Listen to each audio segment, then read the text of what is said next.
seterusnya menyambung pengajian di Universiti Islam Antarabangsa di dalam bidang undang-undang dan undang-undang syariah, dan seterusnya menyambung pengajian di Universiti Jordan di dalam bidang kehakiman Islam. Beliau pernah bertugas sebagai pembela dan pembicara di Mahkamah Tinggi Malaya, dan seterusnya merupakan mantan pensyarah kuliah undang-undang Universiti Islam Antarabangsa, mantan Terokanan Institut Kajian Strategi Islam Malaysia (IKSIM), dan beliau juga pernah menjadi kader penyelidik fatwa Jabatan Mufti Kerajaan Negeri Sembilan bermula September 2016 hingga September 2018. Seterusnya pernah menjadi ahli jawatan kuasa syariah di beberapa buah bank seperti Bank Muamalat, Agrobank dan Public Bank, serta AIA Public Takaful. Yang Mulia Al-Fadhil Ustaz juga merupakan ahli jawatan kuasa perundingan hukum syarak negeri Pahang sehingga sekarang, dan juga merupakan ahli jawatan kuasa fatwa negeri Perak sehingga sekarang, dan kini beliau merupakan pengarah Ijarah Hati Murni Sdn Bhd dari tahun 2020 sehingga sekarang. Yang saya paham, Ijarah Hati Murni Ustaz merupakan sekolah pengajian Al-Quran. Jadi untuk tidak meringankan masa majlis, dengan ini menjemput Al-Fadhil Ustaz Muhammad Fazil bin Ali untuk menyampaikan sesi tazkirah beliau. Persilakan.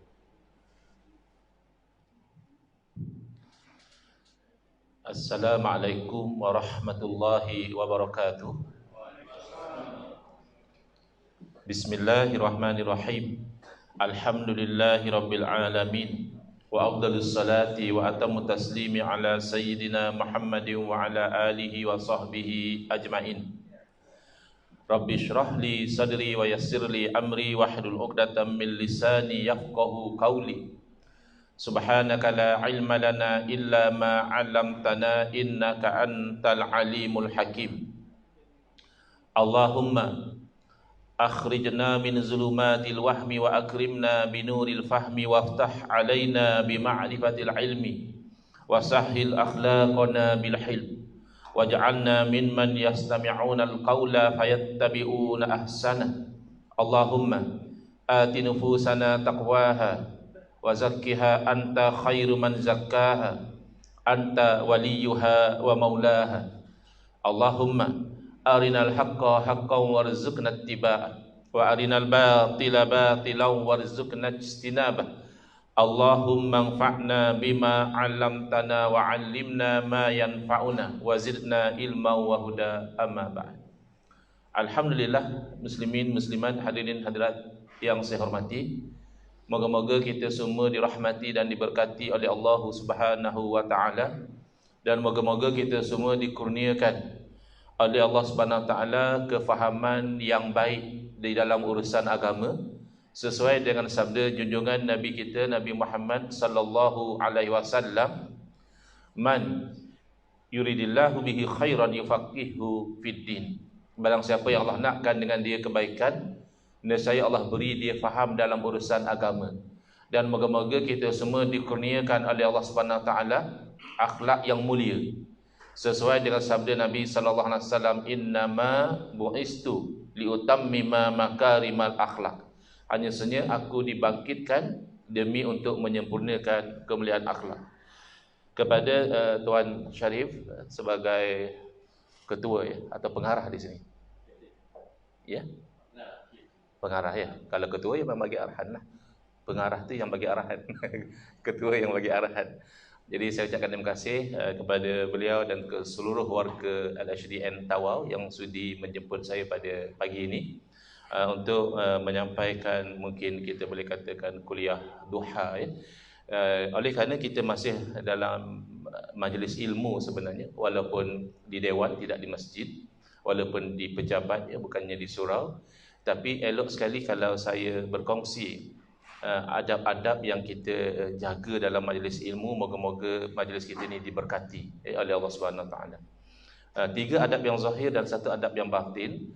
Pertama dari adab yang zahir adalah kita itu sekiranya tidak ada keuzuran, pilihlah cara duduk yang sesuai dengan majlis ilmu.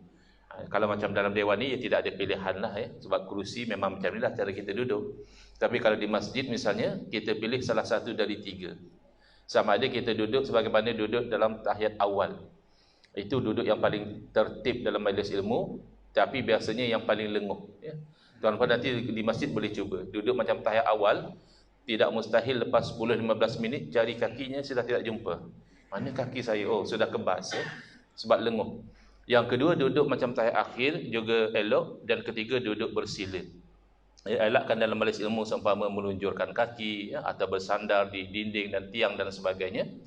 Yang kedua, kita berikan sepenuh perhatian kepada majlis ilmu yang sedang berlangsung, dengan tidak kita bersembang-sembang, tidak kita berlawak jenaka, atau kita menyibukkan diri kita dengan handphone, ya.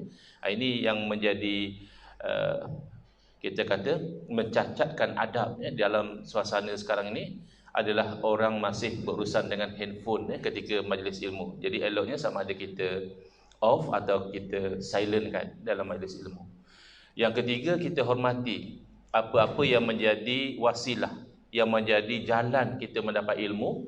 Bukan sahaja makhluk yang bernyawa yang kita panggil dia cikgu, ustaz, syekh, kiai, maulana dan sebagainya. Bahkan makhluk yang tidak bernyawa, ya. Misalnya kita latih juga kepada anak-anak kita, buku atau kitab yang digunakan itu kita muliakan. Jangan pula kitab agama kita letak atas lantai, kita tindih dengan handphone, kita tindih dengan kunci kereta dan sebagainya. Kerana kitab agama selain daripada ada ilmu, biasanya ada tertulis ayat suci Al-Quran dan hadis-hadis Nabi SAW. Ini 3 adab yang zahir. Orang nampak macam mana cara kita duduk, orang nampak adakah kita asyik bersembang, bermain telefon, orang tahu sama ada kita ada hormat atau tidak. Tinggal satu adab yang batin. Yang ini rahsia. Hatta dikatakan para malaikat juga tidak tahu. Yang tahu hanyalah Allah Subhanahu Wa Taala. Rahsia antara hamba dan Allah, iaitu ikhlaskan niat semata-mata kerana Allah. Saya tidak pasti, mungkin pagi tadi ada yang datang kerana dah diarahkan datang, dijemput datang, datang ramai-ramai seronok juga jumpa kawan misalnya. Kita fine tune balik niat tadi. Ya Allah, moga-moga hadirnya saya dalam majlis ini pada pagi ini menjadi sebab Engkau redha kepada saya. Begitu. Baik. Jadi sepanjang rihlah saya atau perjalanan saya di Tawau, seingat saya hanya satu program saja pada hari Sabtu pagi sehingga tengah hari saya diberikan tajuk khusus untuk saya bercakap. Tapi di tempat lain termasuk di LHDN tidak ada tajuk khusus, ya. Tapi insya-Allah temanya tidak lari daripada yang saya tema rihlah itu ialah akidah Ahli Sunnah wal Jamaah. Jadi saya bercadang untuk bercakap tentang hadis yang saya baca tadi, ya, yang mana Nabi SAW bersabda, man yuridillahu bihi khairan yufaqihu fiddin. Barang siapa yang Allah nakkan dengan dia kebaikan, tentu kita nak kebaikan. Apa cara dia? Nescaya Allah beri dia faham di dalam perkara agama. Tidak semestinya cuma orang jadi alim, ulama besar, jadi mufti, tidak semestinya, ya. Dalam hidup ini setiap orang tu ada pakar dia, ada kebolehan istimewa dia. Jadi tidak akan semua orang jadi ulama. Hatta di kalangan para sahabat radhiyallahu anhum ajmain, tidak semua para sahabat itu ulama mujtahid yang mampu keluar fatwa sendiri. Tidak semua sahabat Nabi. Hanya sekitar 20 orang sahaja yang mampu berfatwa. Sahabat yang lain, kalau mereka tak pasti, mereka tanya kepada sahabat yang alim, lalu mereka beramal. Tapi faham itu kewajipan semua. Semua orang mesti faham agama dia. Kerana kalau salah faham, itu bahaya. Jadi kuliah saya pada pagi ini tajuknya agama biar faham, jangan kelam. Kelam tak ada ke bahasa di Sabah? Kelam tidak ada, ya. Risau juga saya, takut maknanya lain. Kelam kalau di Semenanjung maknanya gelap. Keadaan tu kelam maknanya tak nampak. Jadi kita dalam agama tu biar kita faham, jadi kita nampak. Kalau kelam tidak nampak, gelap, ya. Baik. Jadi yang pertama, kita kena faham apa yang dalam hadis Nabi SAW disebut sebagai al-iman. Sayyidina Jibril AS pernah bertanya kepada Rasulullah SAW, akhbirni anil iman. Beritahu kepada saya apa dia itu iman. Lalu Nabi SAW pun menyebut satu persatu rukun iman, yang mana secara terperincinya para ulama kita telah mengajar ilmu iman ini, ilmu kepercayaan ini dalam ilmu tauhid. Di sini masih ada kan di surau-surau masjid ustaz mengajar ilmu tauhid. Dan kita kena pastikan dalam bab tauhid kita mesti exactly beriman sebagaimana imannya Nabi. sallallahu alaihi wasallam, ya. Tidak ada yang namanya bid'ah hasanah dalam akidah, ya. Para ulama yang menerima konsep bid'ah hasanah, iaitu kita boleh katakan hampir semua ulama, cuma ada sebahagian ulama menamakannya bid'ah hasanah, perkara baru yang baik tidak bercanggah dengan syariat. Sedangkan ulama mengatakan kalau sudah baik tidak perlu namakan bid'ah lagi. Itu saja beza dia. Tetapi semua ulama juga ahli sunnah wal jamaah setuju tidak ada bid'ah baik dalam akidah. Akidah mesti sama macam Nabi. Kalau akidah berbeza daripada akidah Nabi SAW, boleh membawa kepada dosa besar dan ada kalanya membawa kepada kufur. Saya bagi satu contoh. Di zaman Nabi SAW, Nabi telah ajar, bahkan dalam hadis tadi Nabi bersabda, antu'mina biqadari khairihi wa syarri. Antara iman itu adalah kamu beriman tentang takdir Allah, baik dan buruk yang berlaku atas dunia ini hakikatnya adalah ketentuan Allah. Ada orang dia menafikan, dia kata tidak, Allah hanya cipta manusia, tetapi selepas Allah cipta manusia, manusia itu buat sendiri perbuatan dia. Mana kalau manusia buat baik, itu tidak ada kena-mengena dengan Allah. Manusia buat perkara yang buruk pun tidak ada kena-mengena dengan Allah, macam automatik, ya. Jadi yang ini sampai ke peringkat mereka kata, oleh kerana Allah tidak cipta perbuatan manusia, Allah juga tidak tahu manusia akan buat apa. Sehingga manusia itu sudah berbuat, oh baru Allah tahu. Maka itu adalah bid'ah, rekaan dalam akidah. Ini bid'ah yang membawa kepada kufur. Ulama mengatakan orang yang berakidah demikian telah menafikan kudrah Allah, kuasa Allah, dan menafikan ilmu Allah. Maka orang ini menjadi kafir wal-iyazubillah. Tapi ada juga bid'ah yang berdosa tapi tidak sampai jadi kafir. Contohnya bid'ah yang dinamakan bid'ah Jabriyah ataupun Jabariyah. Jadi Jabriyah ini mereka yang asalnya sudah bagus, mereka beriman kepada takdir Allah, buruk dan baik semuanya daripada Allah Ta'ala. Kemudian mereka buat bid'ah, mereka menyalahkan takdir. Wallahualam, mungkin kita pernah jumpa orang macam itu. Kita nasihat dia, abang ni bukan orang muda lagi, bukan remaja lagi, abang sudah 40 tahun lebih, bawa-bawa lah semayang, jangan tak semayang macam ini. Kata dia, nak buat macam mana Ustaz?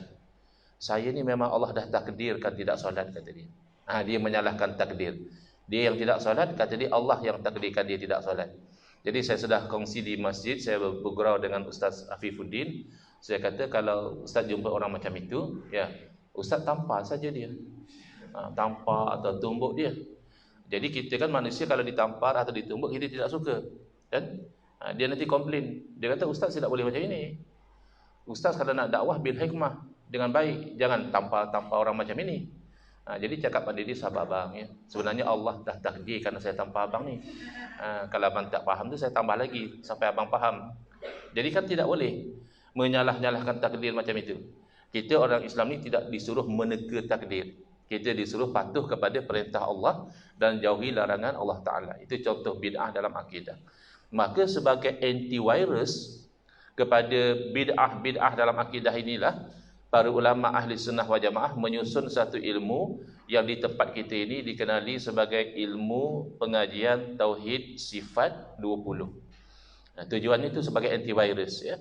Tetapi hati-hati, saya tidak pasti, ya, kalau di Tawau ini sudah ada, ya, tersebar penyakit seperti ini. Saya punya kuliah tajuknya biar faham jangan kelam. Ada orang yang kena penyakit dia BBAK. Dia tidak pakai konsep biar faham jangan kelam. Dia pakai konsep biar bodoh asal confident. BBAK. Ingat ya penyakit itu. Jadi penyakit ini bahaya. Dia confident mengatakan bahawa jangan belajar tauhid sifat 20 ni. Jangan belajar. Kenapa?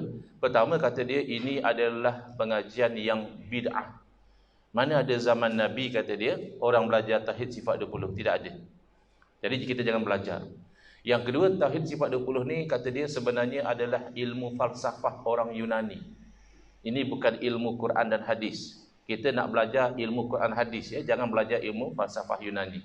Jadi ini yang kita katakan biar bodoh asal confident. Kenapa? Kebodohan yang pertama adalah gagal membezakan antara ilmu dan penyusunan ilmu. Ilmu sifat 20 telah ada bukan sahaja di zaman Nabi SAW, bahkan semenjak zaman Nabi Adam AS. Percayalah orang beriman pasti tahu dan yakin Allah wujud.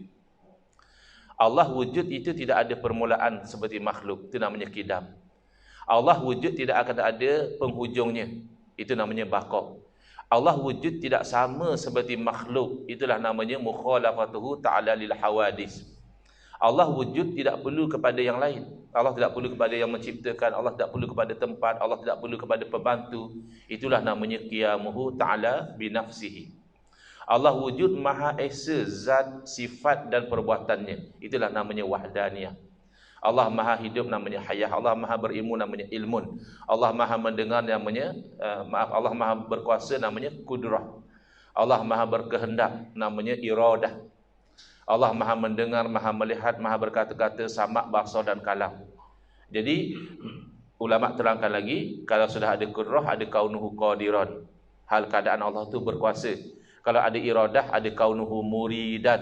Hal keadaan Allah Ta'ala itu berkehendak. Jadi isi ilmu ini tidak bid'ah. Tidak mungkin orang itu Islam tapi dia tidak percaya Allah wujud. Tidak mungkin orang itu Islam tapi kata dia Allah baru wujud. Dulu Allah tidak wujud. Kemudian ini baru Allah wujud. Tidak mungkin.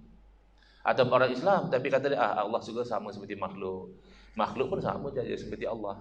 Tak mungkin. Penyusunan datang kemudian itu biasa.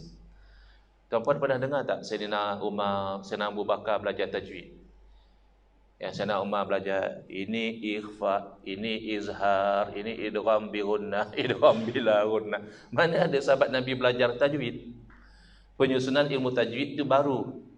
Tapi tajwid sudah ada di zaman sahabat. Kerana tajwid itu berarti memperelokkan bacaan Al-Quran. Sahabat telah mempraktikkan bacaan yang betul, yang makhrajnya cantik, yang panjang pendeknya tepat. Sama juga ilmu hadis. Tidak ada zaman sahabat-sahabat mengatakan, oh ini percakapan Nabi ini mutawatir, ini ahad, ini masyhur, ini sahih, ini dhaif, ini hasan. Tidak ada. Tetapi sikap ingin memastikan adakah memang benar Nabi SAW bercakap demikian, sudah ada. Kadang-kadang sahabat bertanya, ada siapa pernah lihat Nabi SAW buat satu-satu keputusan tentang perkara macam ini? Seorang cakap, saya pernah lihat Nabi SAW begini-begini.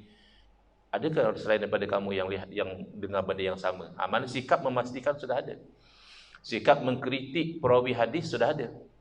Pernah Sayyidatina Aisyah radhiyallahu anha diberitahu tentang kes nafkah perempuan yang dicerai oleh suaminya begini. Sayyidatina Aisyah tidak terima. Kata Sayyidatina Aisyah, tidak akan saya tinggalkan Al-Quran semata-mata kata seorang wanita yang entahkan dia lupa, entahkan dia tersilap. Berarti dia sedang mengkritik perawi tadi. Bukan dia tolak hadis Nabi, tapi perawi itu bagi dia kurang boleh dipercayai. Jadi penyusunan ilmu datang kemudian itu biasa. Pastikan ilmunya itu adalah ilmu yang dipegang, yang diajar oleh Rasulullah Sallallahu Alaihi Wasallam. Jadi itu antivirus. Saya bagi contoh. Ada orang dia kata bukti ilmu sifat 20 ini adalah ilmu falsafah Yunani. Kerana kalau kita belajar tauhid sifat 20, pasti dia akan ada ajar dalil akli, the rational, the logic behind. Kata dia itu kan falsafah. Kita hanya mau dalil Quran hadis saja. Ini sangat keliru. Itu yang lagi satu yang saya bagi tahu tadi, yang penyakit BBAK tadi. Dia datang dalam Facebook, dia kata, Ustaz, saya dalam bab akidah ini, saya berpegang dengan Quran dan Sunnah. Itu baguslah. Tapi dia sambung ayat dia lagi. Dia kata, saya tidak guna akal. Bila dia cakap saya tidak guna akal, saya sudah dapat detect dia sudah kena penyakit, biar bodoh asal confident. Confident betul dia cakap ikut Quran hadis tidak guna akal. Sejak bila Quran dan hadis larang kita guna akal? Dalam Al-Quran selalu Allah berfirman, afala ta'qilun. Apakah tidak kamu itu mahu menggunakan akal? Afala tatafakkarun, kenapakah kamu tidak berfikir? Wa fi anfusikum afala tubsirun, dalam diri kamu sendiri kenapa kamu tidak fikirkan? Kerana selain daripada alam yang besar ini, matahari, bulan, bintang dan sebagainya menjadi tanda kewujudan, keesaan, kekuasaan, kesempurnaan Allah, alam yang kecil ini juga menjadi tanda kewujudan Allah.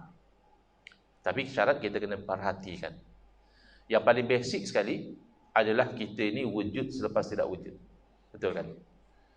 Ada tidak siapa di sini katakan 80 tahun yang lalu sudah wujud? Orang sini staf RSCDN masih remaja, tidak ada yang umur 80. Masih muda-muda. Berarti 80 tahun yang dulu kita tidak wujud. Berarti kita baru wujud. Setiap yang baru wujud tidak mungkin mewujudkan dirinya sendiri. Pasti diwujudkan oleh yang lain. Ini menunjukkan ada kewujudan Tuhan. Nak tengok lebih dalam lagi, kita lihat kepada organ yang penting dalam jasad kita, namanya organ jantung. Ini organ yang sangat rajin bekerja. Ketika tuan-puan sedang dengar kuliah Ustaz Engku di LHDN, walaupun ngantuk-ngantuk, tapi jantung jalan tak? Jalan. Nanti harap-harapnya lepas kuliah ada macam minum-minum sikit, jantung jalan tak masa minum? Jalan. Malam nanti balik rumah dah penat tidur, masa tidur jantung jalan atau tidak? Kalau jantung berhenti, tuan-puan jalan. Jantung jalan atau jantung berhenti? Siapa sini dah dapat kawal? Ada tidak orang boleh bagi jantung di stop 5 minit? Sambung balik. Tidak boleh. Dan bila jantung itu berhenti, bawalah doktor pakar dari mana sekalipun, IJN dan sebagainya, jantung itu sudah tidak boleh berjalan lagi. Kalau jantung kita sendiri, di dalam jasad kita sendiri, kita tidak boleh kawal, dan tak nampak Allah lagi kah yang mengawal? Dan saya nak tanya soalan ini hanya kepada muslimat, kepada kaum wanita. Kaum lelaki itu kurang relevan soalan ini. Dan walaupun saya tanya kepada muslimat pun, saya harap tidak dijawab, ya. Kerana bagi saya jawapannya itu obvious. Ada tidak di kalangan muslimat, kaum wanita, yang tidak gembira, tidak mahu dia itu nampak awet muda? Kalaupun umur sudah katakan 40-an, tapi nampak macam baru umur 20-an. Itu saya kata jangan jawab. Kan jawapannya obvious. Pasti tidak ada. Semua kaum wanita suka nampak cantik. Sebab itulah yang jadi jutawan biasanya jutawan kosmetik. Kan jarang kita jumpa jutawan amplang atau apa kan. Asal jutawan itu kan kosmetik. Kerana permintaan tinggi, wanita nak nampak cantik, makanya dia belilah produk-produk kosmetik. Tapi secara jujur saja, walaupun sudah letak cleanser, toner, toner kena tolak ke atas ya perempuan, nanti kan tarik ke bawah di melurut. Letak toner ke atas katanya, wallahu alam. Lepas tu letak moisturizer, lagi spray serum. Tidakkah lama-kelamaan kulit makin kendur? Lagi umur meningkat, mata pula kabur. Buka tudung, innalillah, uban berterabur. Makan mada keras, gigi pula gugur. Tidakkah ini semua tanda nak masuk kubur? Tak nak masuk sebenarnya. But that's life. Itu yang berlaku pada sesiapa pun. Tidak ada orang kekal remaja selama-lamanya. Pakailah apa pun, satu masa akan tua. Jadi itu menunjukkan diri kita, bukan kita yang mengawal. Bahkan kadang-kadang saya bergurau macam ini. Saya kata, siapa yang pakai cermin mata, kalau dia buka cermin mata, dia akan nampak Tuhan. Wah, ini ajaran sesat ni Ustaz. Macam mana Ustaz boleh dapat tauliah mengajar ajaran sesat macam ini? Tidak. Bukan nampak zat Tuhan, tidak. Nampak bahawa Tuhan itu wujud. Okey, kerana apa? Kerana teorinya orang yang pakai cermin mata adalah kerana rabun. Padahal untuk tidak rabun, otot-otot mata perlu mengadjust supaya arca yang di depan itu jatuh sharp betul-betul di atas skrin mata kita. Kalau jatuh ke depan sangat atau jatuh ke belakang sangat, dia akan jadi rabun dekat atau rabun jauh. Kan begitu. Okey, minta izin daripada MC kita. Pakai spek kerana bagi nampak handsome saja atau rabun? Sebab ada orang dia kata pakai spek tu kan nampak macam bijak sikit kan. Okey, kerana rabun. Okey. Minta izin ya. Buka cermin mata. Okey. Cuba adjust nama apa ya? Rodi. Cuba Rodi adjust otot-otot mata supaya dapat nampak sharp tulisan di kotak tisu ini. Adjust. Sharp tak? Ya, boleh nampak. Tapi sharp atau tidak? Tidak sharp. Okey, terima kasih. Poinnya apa? Poinnya, kalau mata kita sendiri, kita tidak boleh adjust mengikut selera kita. Selera kita supaya nampak sharp. Kita sudah cuba tapi gagal. Kalau begitu, siapa yang mengawal otot mata kita? Ya Allah. Makanya kita guna akal untuk memahami akidah kita. Dengan tidak menolak wahyu. Wahyu wajib kita imani. Sebab itu para ulama mengatakan, kaitan akal dengan wahyu, ibarat mata dengan cahaya. Orang yang kononnya nak pegang Quran hadis saja, tidak mahu guna akal, ibarat orang yang berjalan dalam keadaan terang benderang, disuluh oleh cahaya wahyu, tapi matanya dipejam, tidak nampak. Orang yang kononnya nak guna akal saja, everything is logic. Wahyu dianggap kolon. Ini asatirul awalin. Ini cerita dongeng orang dulu-dulu. Itu ibarat orang yang buka mata dia tapi berjalan dalam keadaan gelap gelita. Tidak nampak juga. Maka kita umat Islam, hendaklah kita itu menggunakan akal kita, buka mata kita, tapi jangan ketepikan wahyu. Kerana itu adalah suluhan cahaya. Jadi berjalan dalam keadaan terang, mata pula dibuka, baru kita nampak hakikat dan juga realiti. Baik. Jadi dalil akal ini penting. Contoh yang mudah misalnya, katakanlah ada tidak orang yang kerja di sini tapi kampungnya bukan di Tawau? Ada tidak? Boleh angkat tangan tak? Saya nak berkenalan. Okey. Asal kampung di mana puan? Sempurna. Lebih kurang 1 jam dari sini? 1 jam lebih. Katakanlah masa PKP dahulu tidak dibenarkan. Ya. Jadi sudah lama tidak balik Sempurna. Dulu ketika di Sempurna, di belakang rumah ibu, ya rumah ibu ya di Sempurna. Lapang saja, tidak ada apa-apa. Contoh ya, saya tidak tahu rumah ibu puan bagaimana. Ini contoh, jangan serius sangat. So, belakang rumah ibu aku adalah lain. Ini contoh saja. Katakan di belakang rumah ibu puan tu lapang, tidak ada apa-apa. Masa PKP puan tidak dibenarkan balik kampung kerana sekatan. Jadi sudah lebih kurang 6 bulan dapat peluang untuk balik kampung. Puan dapati di belakang rumah ibu sudah ada satu reban ayam yang kecil. Comel saja reban ayam itu. Lalu puan tanyalah kepada saudara yang tinggal di kampung, siapa yang buat reban ayam belakang rumah ibu? Lalu saudara itu jawab, tidak ada orang buat, jadi sendiri. Agak-agak puan boleh terima atau tidak? Tidak boleh kan? Sekecil-kecil reban ayam tu pasti ada orang yang buat. Sebesar-besar alam semesta jadi sendiri kan? Kan itu logiknya. Sebab itu dalam ilmu Tauhid Sifat 20, wujud itu dalilnya alam ini. Alam ini sebenarnya sedang bercakap tentang kewujudan pencipta. Tinggal kita nak fikir atau tidak mahu fikir saja. Kemudian Tauhid menggunakan akal ini Allah sendiri yang ajar sebenarnya. Bila Allah Ta'ala nak membuktikan bahawa Allah Maha Esa, tidak ada Tuhan selain daripada Allah, Allah berfirman, "Lau kana fihima alihatun illallahu lafasadata." Kalaulah ada di langit dan bumi ini Tuhan-Tuhan yang banyak selain daripada Allah, nescaya binasa langit dan bumi ini. Okay. Baik, soalan saya, Tuhan sebenarnya banyak atau satu?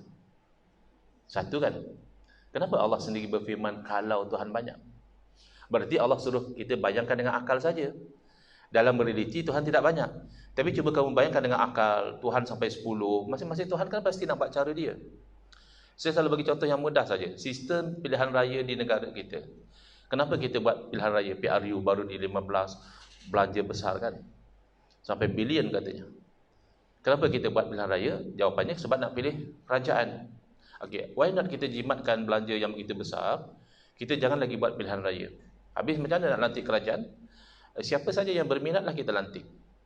Tidak boleh macam itu Ustaz. Bukan satu tim saja yang minat. Banyak tim yang minat nak jadi kerajaan. Tak ada apa-apa, tak ada masalah. Lantik semua. Wah, ini idea baru. Berarti kalau macam itu ada 3 kumpulan yang berminat untuk A nak jadi kerajaan, B nak jadi kerajaan, C nak jadi kerajaan, kita lantik semua A, B, C. Masalahnya sekarang siapa yang dilantik sebagai Perdana Menteri? Masing-masing kerajaan lantik Perdana Menteri masing-masing. Akhirnya kita ada 3 Perdana Menteri. Habis Menteri Kabinet macam mana? Masing-masing Perdana Menteri, ya lantiklah Menteri Kabinet masing-masing. Apa masalah? Masalah Ustaz. Bayangkan, masa kita ada satu sahaja Menteri Kesihatan. Kan kita masih confuse, cocok 2 kali kan cocok 3 kali. Kan? Itu satu Menteri Kesihatan. Bayangkan 3 Menteri Kesihatan, kita pun tidak tahu cocok apa. Ini keluarkan arahan macam ini. Kalau Menteri Kewangan ini GST, ini SST, ini apa sampai mati pun kita tidak tahu. Tuan-tuan lebih tahulah kan, GST lebih bagus ke, SST lebih bagus ke. Tapi kalau ada 3 kerajaan, tuan-puan mau dengar arahan siapa? Kerajaan ini cakap kita laksanakan balik GST. Dulu cakap GST tidak bagus, dulu tidak bagus kalau orang lain yang buat. Kalau kita buat, ia bagus. Tidak, yang ini kita mau SST juga. Yang ini tidak, kita mau buat sistem baru. GST tidak, SST pun tidak. Tidak pening kita. Jadi kalau sebuah negara yang kecil seperti Malaysia tidak mungkin ditadbir oleh lebih pada satu kerajaan, mungkinkah alam semesta, langit, bumi, darat, tanah, lautan, manusia dan haiwan ditadbir oleh lebih pada satu Tuhan? Mustahil. Mustahil itu adalah hukum akal. Akal tidak boleh terima kalau ada Tuhan lebih pada satu. Bahkan menggunakan dalil akli juga sunnah para rasul. Ya, hati-hati ya, ada orang kata jangan guna akal. Ini kita hanya Quran dan sunnah. Okey, sunnah. Sunnah itu kan jalan para Nabi. Nabi Ibrahim alaihissalam ketika nak menegakkan tauhidnya Allah, esanya Allah, dan menolak syiriknya Namrus. Raja Namrus ini dia musyrik level 1. Ada musyrik level yang kedua, dia sembah yang lain daripada Allah. Dia sembah berhala, sembah batu, sembah kayu, ya. Namrus tidak. Dia kata dia Tuhan. Dia suruh orang lain sembah dia. Baik. Akal yang sihat, yang sempurna, bolehkah terima Tuhan tapi lemah? Kenapa mendung ya hari ini? Barangkali Tuhan penat. Ya mungkin Tuhan penat. Kenapa COVID-19 melanda dunia? Oh, mungkin Tuhan lupa nak jaga. Tak mungkin Tuhan lupa. Tidak mungkinlah akal sihat boleh terima Tuhan tapi kurang. Orang yang sanggup terima ayah pin itu Tuhan, akal sudah tidak sihat. Ayah pin, dia bukan handsome sangat pun kan. Handsome lagi tuan-tuan. Kemudian dia kan lemah. Ayah pin kalau dia tidak makan nasi, dia lapar. Jadi ayah pin makan nasi cicak budu. Kan orang besut. Kemudian sudah makan nasi cicak budu, ayah pin sakit perut. Pergi tandas ada orang, ayah pin ketuk pintu, cepat sikit aku sakit perut. Macam itu ke Tuhan? Menunggu di luar tandas sekali nak melepas, kan tak mungkin. Ada satu orang lagi nama Harun, orang Pahang. Juga dia itu mengaku Tuhan. Kemudian pengikutnya dituduh membunuh seorang pegawai agama, Jabatan Agama Islam Pahang. Dan beliau juga ditangkap. Selepas Harun ditangkap, beliau kena stroke. Mungkinkah Tuhan kena stroke? Kesian ya Tuhan kena stroke? Tidak mungkin. Kalau manusia kena stroke pun kita anggap dia sudah kurang upaya kan. Kemudian keluar dalam berita, itu saya tidak pastilah mau ketawa atau mau nangis. Iaitu Tuhan Harun didapati bersalah oleh mahkamah. Tuhan boleh didapati bersalah. Kalau bekas Perdana Menteri, ya mungkin. Kan? Mantan Perdana Menteri kita didapati bersalah. Tidak mustahil pada akal. Memang kita tidak pernah berlaku dalam sejarah negara kita, mantan Perdana Menteri dibicara, dijatuhkan hukuman dan sebagainya. Tapi tidak mustahil. Tapi kalau Tuhan dijatuhkan hukuman itu mustahil. Maka Nabi Ibrahim nak bagi tahu pada Namrud, kamu itu mustahil Tuhan. Buktinya kamu lemah. Rabbiyal-ladzi yuhyi wa yumit. Tuhan saya berkuasa menghidupkan dan mematikan, tidak seperti kamu. Tapi Namrud rupanya golongan awal itu dialah nenek moyang kepada penyakit BBAK. Biar bodoh asal confident tadi. Namrud dengan confident dia cakap ana uhyi wa umit. Apa masalah hidup mati aku juga ada kuasa. Dia panggil 2 orang tahanan, satu Namrud bunuh, satu lagi Namrud lepaskan. Jadi ikut akal-akalan si Namrud, yang dia bunuh dia sudah matikan, yang dilepas dia sudah hidupkan. Dia kan kita kata tidak betul. Yang kamu lepas tu sudah hidup lama, bukan kamu yang hidupkan dia. Kamu tinggal tidak bunuh dia saja. Itu kan lain. Kalau menghidupkan daripada tiada, seekor nyamuk juga Namrud tidak akan mampu hidupkan. Bahkan saintis di zaman kita yang hebat pun tidak akan mampu hidupkan seekor nyamuk. Jangan kata seorang manusia, seekor nyamuk juga tidak mampu. Jadi Nabi Ibrahim bawa dalil akal yang lebih jelas. Fa inna Allah ya'ti bisyamsi minal masyriq. Allah Tuhan, Allah menerbitkan matahari dari timur. Kalau benar kamu Tuhan, pasti kamu juga berkuasa. Fa'ti biha minal maghrib. Sudah terbitkan matahari daripada barat. Maka Namrud tidak boleh jawab dengan dalil akli. Jadi jangan remehkan the logic dalam ilmu ini. Kalau tidak guna akal, apa beza kita dengan orang-orang yang menyembah batu dan kayu? Mereka tidak guna akal. Kalau mereka guna akal, maka tidak akan sembah sesuatu yang mereka bentuk-bentukkan sendiri. Ini ada tangannya 8, ini ada tangannya 2, ini perutnya buncit, ini six pack, ini macam apa. Kan dia yang bentukkan sendiri. Kata Syekhuna Syekh Nuruddin Al-Banjari Al-Makki Hafizallah Ta'ala, kalau memang manusia itu sesuai menyembah sesuatu yang dibuat sendiri, kan lebih, apa istilah Syekh Nuruddin, lebih mendingan, apa itu, mana lebih berbaloi, sembah ekon. Kan ekon bagi kita nyaman. Bayangkan ceramah hari tidak ada ekon, rimas kita. Lebih bagus sembah pesawat. Tawa ke KL tidak sampai 3 jam. Kalau tidak ada pesawat, dia jenuh juga nak lalu jalan laut. Tapi tidak ada orang mau sembah pesawat, kerana itu kan pesawat kita yang bina, kita yang buat. Jadi sebab itu beza Islam dengan agama lain. Islam agama yang tidak merendahkan akal. Bahkan akal yang sihat akan melihat Islam itu benar. Baik. Nabi kita, Nabi Muhammad SAW, ketika mana bagi dia mengajar ilmu hakikat. Nabi ajar dua-dua. Yang hakikat saja tidak mau syariat, itu tidak ikut Nabi. Nabi ajar syariat, dalam bab penyakit ada jangkitan. Makanya kalau Nabi sudah bagi panduan, kalau sebuah negeri dilanda oleh wabak taun, yang duduk di luar negeri jangan masuk. Kerana dari segi syariatnya, menjaga diri dari jangkitan itu perlu. Yang sudah ada dalam negeri jangan keluar, kuarantin. Kadang barangkali sudah jadi carrier, kalau keluar nanti menjangkitkan orang lain pula. Jadi itu namanya syariat, mengambil kira asbab, cause and effect. Tapi dari segi hakikat, penyakit sebenarnya daripada Allah. Tidak akan sakit satu orang melainkan Allah yang sudah tentukan, dan tidak akan sihat kalau jadi Allah yang tentukan. Maka ada ketikanya Nabi ajar hakikat. Nabi bersabda la adwa. Hakikatnya tidak ada jangkitan. Tapi dalam kuliah Nabi itu hadis orang Arab Badawi. Badu ni maknanya kampung, Arab Badawi maknanya Arab kampung. Arab kampung ni biasa standardnya jaga unta, jaga kambing, macam itulah. Bukan orang yang terpelajar lah. Maka bila nak faham ilmu hakikat ni dia agak slow. Tapi bagusnya Arab Badawi ni bila dia tidak faham dia tanya. Beza orang zaman sekarang, kalau dia tidak faham ustaz yang sesat. Oh, saya banyak kali disesatkan. Ustaz ni sesat, ustaz ni kafir bahkan baru ni kata dia. Padahal dia yang tidak faham.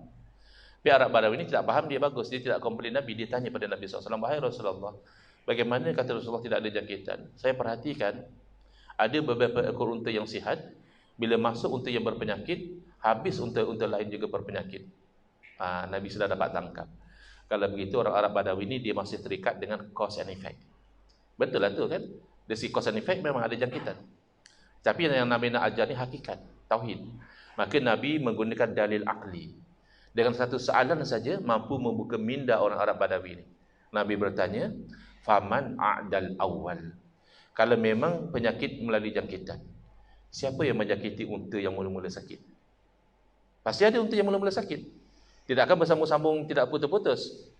Dalam banyak-banyak unta yang sakit, pasti ada unta yang mula-mula sakit. Kalau memang penyakit perlu dengan jangkitan, yang menjangkiti unta yang mula-mula sakit itu siapa? Barulah Arab baru itu faham kalau hakikatnya penyakit itu daripada Allah Subhanahu Wa Taala dengan dalil akli, dengan the logical thinking. Baik.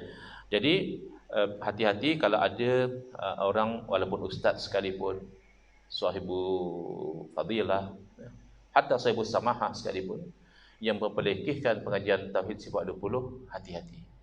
Kerana ia memperlekehkan ilmu yang disusun oleh para ulama berdasarkan Quran dan Sunnah, dalil akli dan nakli, logical dan juga wahyu. Yang kedua, saya start kuliah pukul 9. Biasanya kalau kuliah tu janganlah lebih daripada 1 jam ya. Kerana ia akan hanya ada 3 muka saja dalam mana-mana kuliah. Pertama itu muka penceramah. Kerana orang itu berceramah, orang tengok muka dia. Sampai 1 jam, orang akan tengok muka jam. Itu muka yang kedua. Selepas lebih pada 1 jam, orang akan tengok muka pintu. Bila boleh aku keluar ni. Jadi insyaAllah saya tidak akan lebih daripada pukul 10, kecuali kalau ada soalan. Kalau soalan itu lain. Soalan berarti dia masih minat mau tahu. Tapi kalau menyampaikan itu, insyaAllah tidak lebih daripada 1 jam. Jadi saya akan terus pergi kepada yang kedua, iaitu kita itu biar faham amalan. Tadi kita faham iman. Amalan dalam bahasa hadis disebut Islam. Akhbirni anil Islam. Jibril bertanya pada Nabi SAW, beritahu saya tentang Islam. Bukan sebab Jibril tidak tahu, tapi Jibril nak supaya daripada jawapan Nabi, umat dapat ilmu. Maka Nabi SAW menerangkanlah rukun Islam satu persatu, syahadah, solat, puasa dan seterusnya. Maka di zaman kita sekarang ada orang menslogankan slogan yang betul, tapi praktiknya hancur. Apa slogan yang betul? Kita itu beramal dengan Quran dan Sunnah. Betul atau tidak? Betul. Tetapi akhirnya sebahagian daripada mereka mempertikaikan mazhab. Kata dia, kita tidak perlu ikut-ikut mazhab. Kerana zaman Nabi bukan tidak ada mazhab. Dan Nabi juga tidak suruh kita ikut mazhab. Yang Nabi selalu pesan, pegang Quran Sunnah. Pegang Quran Sunnah. Beza dengan kita sekarang. Kita itu ikut mazhab. Ada yang Hanafi, ada yang Maliki, ada yang Syafi'i, ada Hambali. Kita sudah tidak ikut sunnah lagi. Hati-hati. Ini adalah pengeliruan. Kenapa? Pertama, dia tidak faham makna mazhab. Kedua, mazhab diiktiraf oleh Nabi SAW. Yang ketiga, mazhab itu adalah produk Quran dan Sunnah. Baik, pertama, dia tidak faham makna mazhab. Mazhab adalah perkataan bahasa Arab. Zahaba yazhabu, bahasa Arab maknanya pergi. Mazhab maknanya tempat pergi. Tapi tidak itu satu maknanya, ada makna lain. Zahaba yazhabu juga boleh maknanya berpandangan, mazhab maknanya pandangan. Yang kedua, Nabi SAW iktiraf pandangan-pandangan ini. Mana ada zaman Nabi mazhab? Ya, mazhab Hanafi, Maliki, Syafi'i, Hambali belum ada zaman Nabi. Tapi konsep berpandangan berbeza-beza itu telah ada. Contoh, dua orang sahabat Nabi dalam perjalanan, mereka perlu tunaikan solat fardu, tapi mereka tidak dapati air. Kan di negara Arab itu sebenarnya biasa tidak dapat air. Di Malaysia agak payah. Kita nak bayangkan tidak ada air. Pasti ada air di mana-mana. Tapi di sana biasa. Jadi bila tidak ada air, mereka beramal dengan dalil Al-Quran. Ada dalil ayat Quran memerintahkan supaya bertayamum kalau tidak ada air. Lalu mereka tayamum dan solat. Selepas solat, mereka teruskan perjalanan, jumpa air. Dan waktu solat masih ada lagi, masih berbaki lagi. Ketika itu dalilnya tidak jelas. Kalau sudah solat dengan tayamum, jumpa air, perlu solat lagi sekali atau tidak perlu? Kan tidak ada dalil yang jelas. Bila tidak ada dalil yang jelas, seorang sahabat dia berfikir, beristihad, kata dia sudah solat dah cukup. Dia tidak solat lagi. Seorang sahabat dia beristihad, kata dia, oh solat tadi dengan debu kerana tidak ada air. Sekarang air sudah ada, maka dia berwuduk dan diulang solat. Berlaku dua mazhab, berlaku dua pandangan. Jadi bila dia ceritakan kepada Nabi SAW, Nabi bersabda kepada yang tidak ulang solat, asabta sunnah. Yang kamu buat itu sudah kena dengan sunnah. Betul lah, itulah caranya. Di zaman kita, kalau satu benda sudah dinilai sunnah, pasti yang satu lagi dikatakan bid'ah, sesat, masuk neraka. Tidak demikian, Nabi SAW tidak demikian. Nabi kata kepada yang salat satu kali, oh kamu buat itu kena dengan sunnah. Nabi tidak kata kepada yang salat dua kali, kamu ini buat bid'ah. Tidak. Nabi bersabda, walakal ajru marrataini, dan bagi kamu dapat pahala dua kali. Berarti Nabi SAW meraihkan perbezaan pandangan dalam keadaan dalil tidak jelas. Kadang-kadang dalil jelas, tapi masih ada mazhab kerana berbeza tafsiran. Contoh dalil dan jelas. Nabi mengarahkan para sahabat menyerang Yahudi Bani Quraizah. Kenapa? Kerana Yahudi Bani Quraizah commit treason. Kerana mereka dalam peperangan Al-Ahzab, dalam peperangan Khandaq, peperangan Parit, mereka berpihak kepada musuh. Padahal mereka penduduk Madinah. Ini kalau dalam undang-undang sekarang dipanggil treason. Kebanyakan negara hukuman mati. Di Malaysia tidak ada kesalahan treason, yang ada dalam penal code adalah waging war against Yang di-Pertuan Agong. Melancarkan perang, itu istilah yang digunakan dalam undang-undang Malaysia. Melancarkan perang terhadap Pertuan Agong digunakan seingat saya dua kali. Pertama, kes Al-Ma'unah yang merampas senjata di Greek. Yang kedua, kes pemberontak Sulu di Sabah. Ini dua kumpulan yang dicas di bawah. Yang penting, treason ini kesalahan yang serius, kerana dia membahayakan keselamatan seluruh negara. Maka Nabi SAW menghantar tentera dan Nabi berpesan yang bermaksud jangan seorang pun sembahyang asar kecuali di kampung Bani Quraizah. Jelas tidak dalilnya? Ya jelas. Itu dalil, itu sunnah Nabi, hadis Nabi. Sahabat dengar sendiri. Tidak ada soal ini hadis dhaif ke sahih ke, dengar sendiri daripada Nabi SAW. Tetapi bila masuk waktu asar dalam perjalanan, apa yang berlaku? Sebagian sahabat bersiap-siap mahu salat asar. Nabi kata jangan salat asar kecuali di kampung Bani Quraizah. Mereka masih belum sampai, sudah mahu salat asar. Sebagian yang lain memperingatkan, tidakkah Nabi kata tadi jangan salat asar kecuali di kampung Bani Quraizah?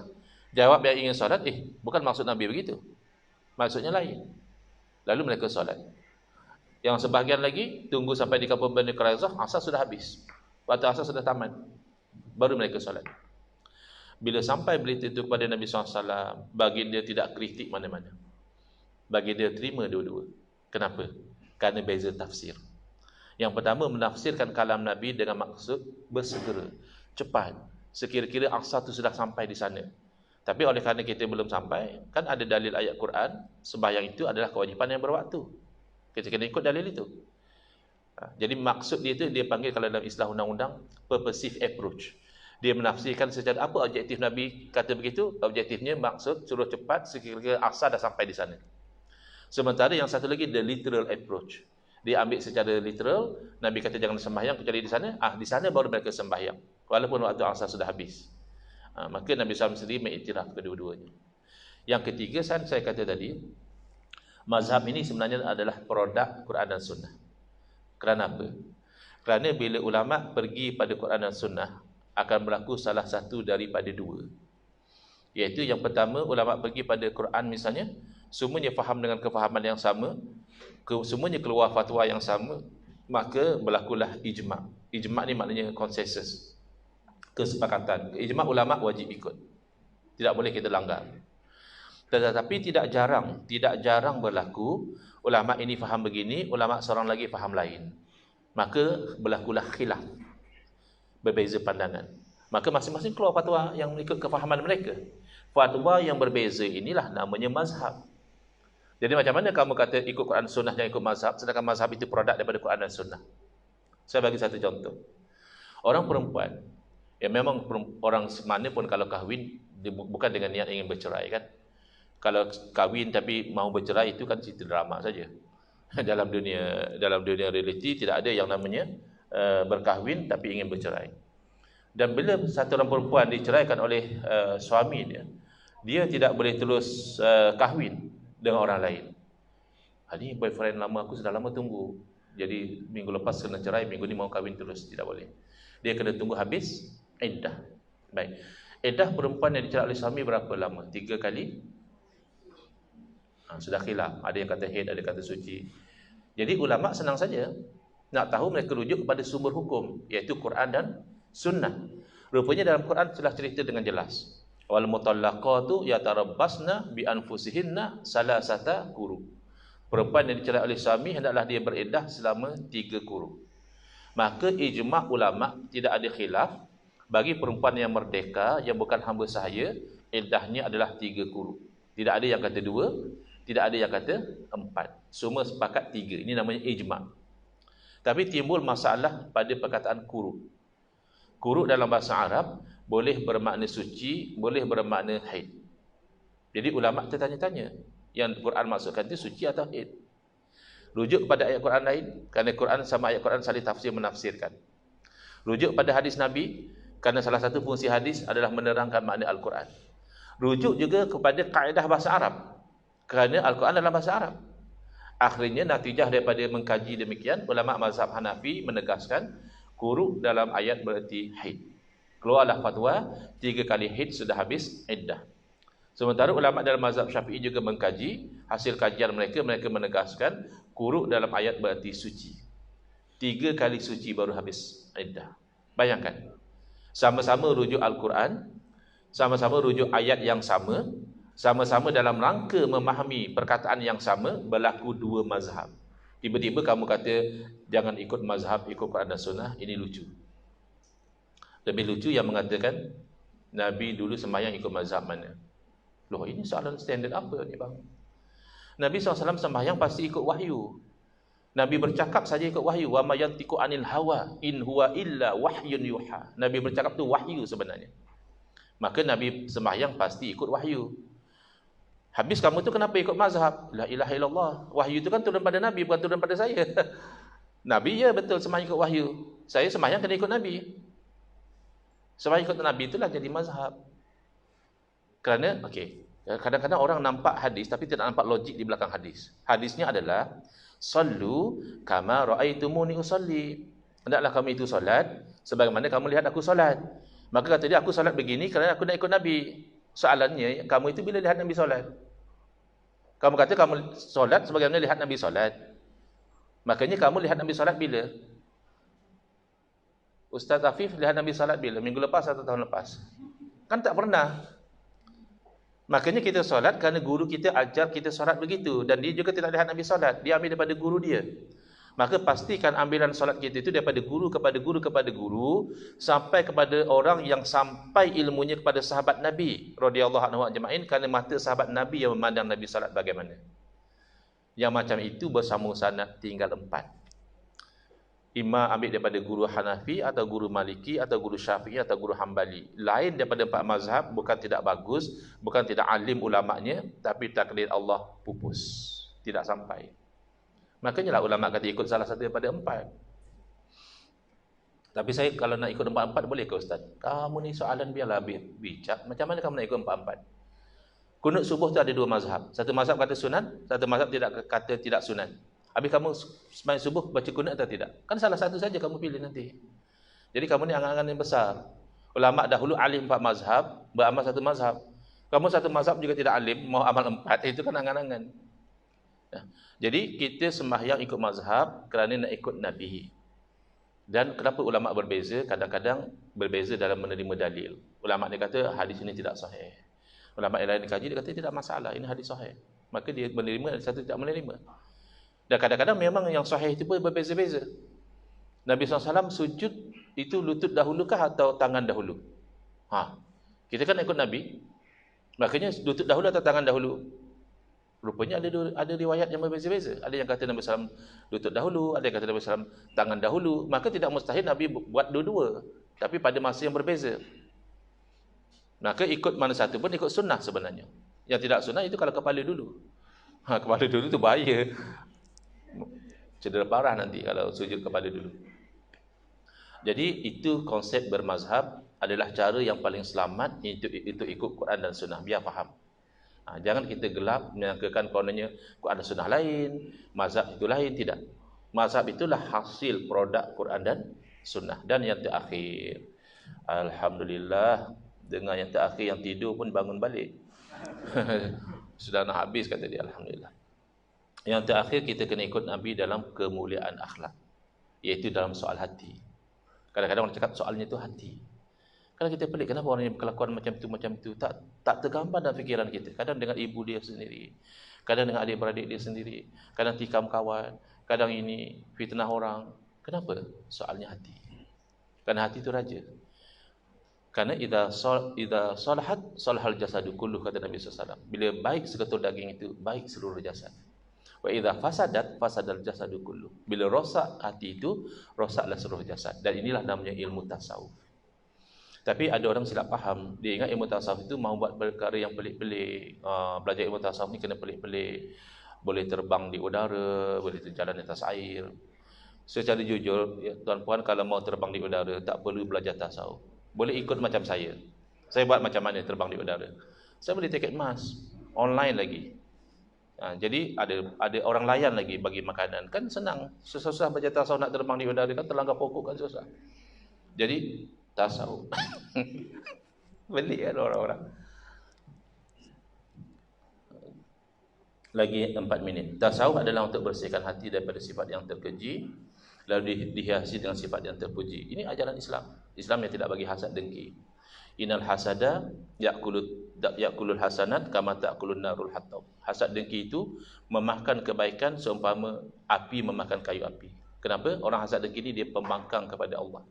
Allah nak orang tu naik pangkat, dia bangkang. Allah nak orang tu bahagia dengan suami isteri, dia nak bercerai. Allah nak orang tu kaya, dia nak orang tu bankrupt. Ini pembangkang kepada Allah. Jangan takabur. Kita nak takabur apa? Kita daripada air mani yang hina, dan akan kembali menjadi mayat yang busuk, yang reput. Nak bangga apa? Nyawa kita bukan di tangan kita, bahagia kita bukan di tangan kita. Jadi setelah dibuang penyakit-penyakit hati, dihiasi dengan sifat-sifat yang mulia. Ada ikhlas, ada sabar, ada syukur, ada tawakal. Ya? Sabar dan syukur ni dia pasangan. Kenapa? Kerana hidup kita dua saja. Akan berlaku dalam hidup kita perkara yang kita suka, maka kita syukur. Akan berlaku dalam hidup kita perkara yang kita tidak suka, maka kita sabar. Ustaz engku ceramah tak habis-habis, dia sabar. Lepas ceramah ada mereka belanja minum, makan free, syukur. Kan selamat hidup kita macam itu. Dan antara sifat yang terpuji yang saya akan jadikan sebagai penutup kepada kuliah pagi ini adalah yang disebut dalam hadis, aksiru min zikri hadimul lazzat.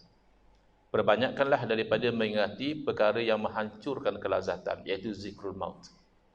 Kita manusia ni, kalau kita sentiasa ingat mati, kalau kita nakal pun tidak nakal sangat. Kalau kita baik, insya-Allah semakin baik. Kerana kita ingat di mana perakhiran kita. Saya bagi 2 contoh, lepas tu saya tutup kuliah saya.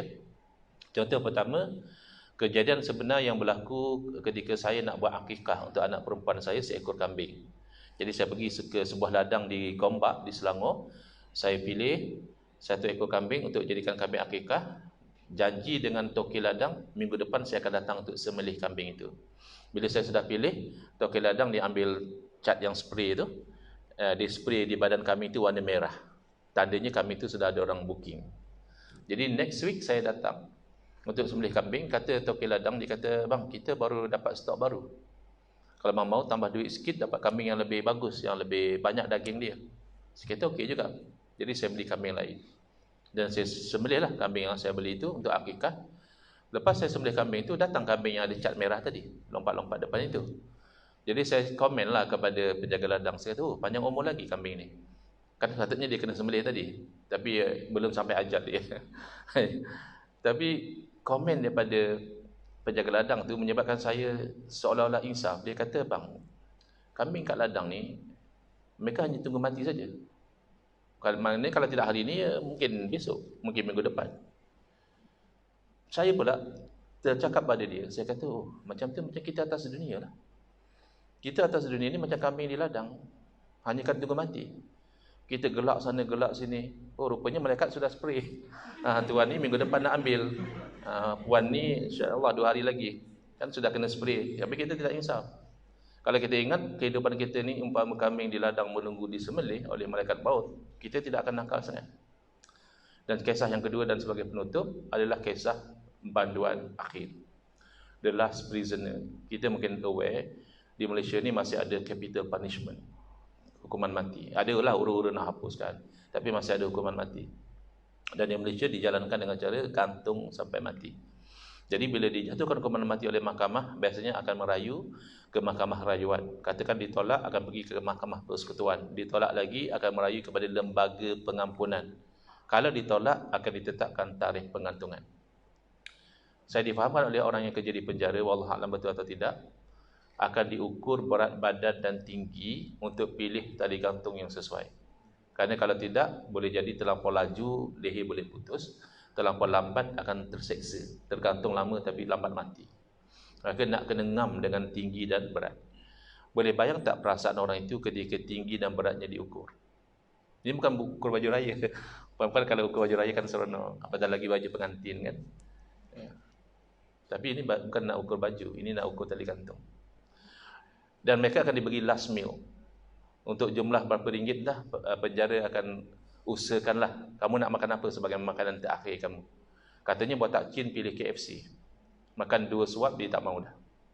Kerana besok dah nak kena gantung. Apa lagi selera makannya. Dan bagaimana tidur orang itu pada malam yang besoknya dia akan digantung. Kalau dikatakan tidak tidur pun boleh jadi. Maka yang kita merasa kasihan kepada orang itu, tidakkah kita sedar kita juga banduan akhir? Tidakkah kita sedar kita telah dijatuhkan hukuman mati oleh Allah Ta'ala, dan hukuman itu tidak boleh dirayu? Untungnya orang tadi, oleh kerana dia tahu tarikh dia digantung, dia sempat minta maaf pada ibu bapa, dia sempat bayar hutang, dia sempat itu dan ini, bertahajud dan sebagainya. Kita yang tidak perasan kita banduan akhir, na'udzubillah kalau hukuman dilaksanakan ketika kita sedang buat maksiat, ketika kita belum sempat bertaubat, sebelum kita masih derhaka kepada ibu bapa, ketika kita masih menyakiti jiran, tetangga dan sebagainya. Maka insya-Allah saya seru pada diri saya dan tuan-puan, jadikanlah ingat mati ini sebagai rawatan kepada hati kita. Hadza wabillahi taufiq wal hidayah. Wassalamualaikum warahmatullahi wabarakatuh. Terlebih 2 minit ya, 10 minit. Saya serahkan kembali ya kepada pengacara majlis.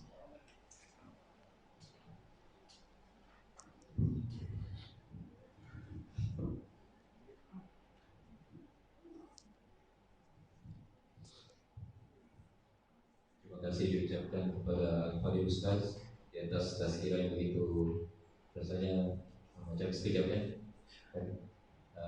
begitu tepat lah, begitu tepat dan padat berkaitan dengan tauhid dan akidah. Saya pernah dengar Ustaz kalau Ustaz cerita pasal dalil akal tadi kan, akal dan dalil akal dengan wahyu dengan sabda Nabi. Saya ada terdengar satu tazkirah, cara paling senang kita tazkirah diri kita lihat diri kita sendiri lah. Sebab kalau kita lihat dari rambut sudah bertukar jadi uban, warna putih, gigi sudah tidak ini jadi saya rasa itu paling senang lah untuk kita ingatkan diri kita sendiri kan, sebab tidak ada yang sempurna lah ya, dan kita tidak ada yang kekal.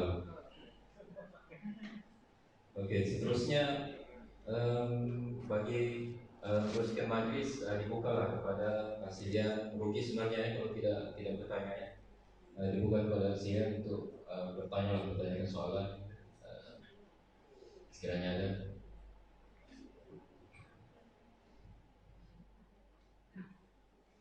Sila. Waalaikumsalam warahmatullahi wabarakatuh.